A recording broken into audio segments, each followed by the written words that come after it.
tomu stánku, ten, čo tomu úplne prepadol, že? No ukáž ako viesný jazyk, to ukáž nám všetkým.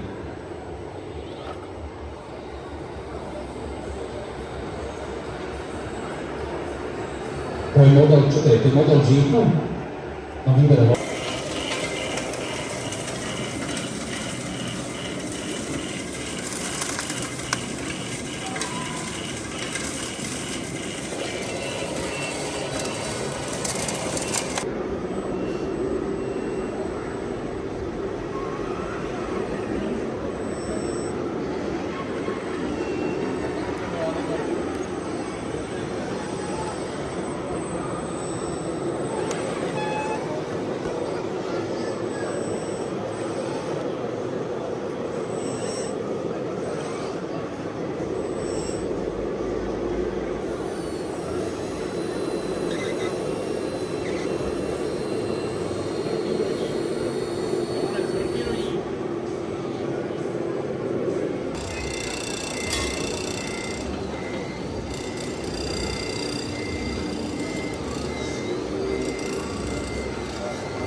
jederzeit werden zu gehen.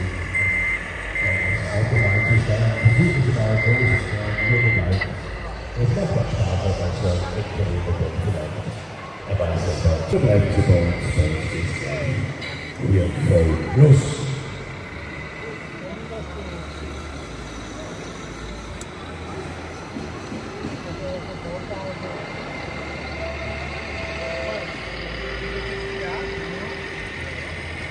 Ein drängender Personenruf, der kleine Matthias, ich wiederhole, der kleine Matteo soll Ihnen sucht seinen Opa.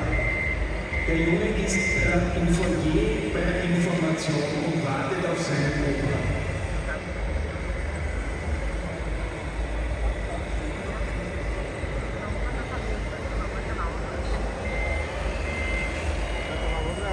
Ahora,